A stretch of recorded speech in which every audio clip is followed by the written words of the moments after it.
Seoses 16. oktoobril toimuva üle-euroopalise taaselustamispäevaga kutsub Viljandi haigla ja Eesti Punane Rist teid meelde tuletama, kuidas päästa elu. Nähes kannatanut, veendu oma ohutuses. Lähene kannatanule pea poolt, et ära hoida võimalikku rünnakut iseenda vastu. Kontrollin, kas kannatanu hingab. Kontrollin teadvust. Kuuled sa mind? Hallo? Tule appi, ei ole hea. Mis juhtus siin?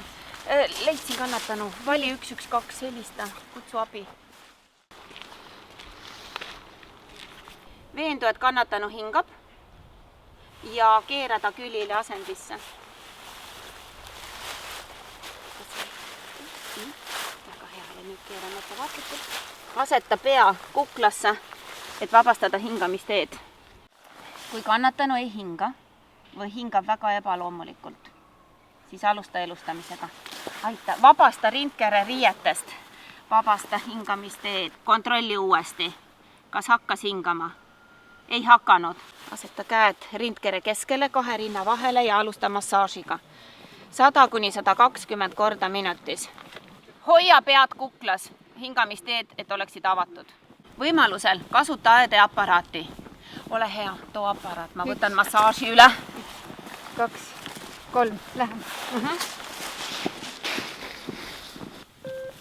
Täiskasvanu režiim. Kui patsient on teadvuseta ja ei hinga, eemalda patsiendi rinnad kõik riided. Võta AED-aparaadist kandiline pakend. Ava pakend ja võta elektroodid välja. Võta elektroodid siniselt põhjalt ning aseta üks patsiendi parema rinna üleossa ja teine vasakule küljele, nagu pakendil märgitud. Võta elektroodid siniselt põhjalt ning aseta üks patsiendi parema rinna üleossa ja teine vasakule küljele, nagu pakendil märgitud. Ära puuduta patsienti. Vajuta vilkuvat nuppu. Šokk on antud. Võid patsienti puudutada.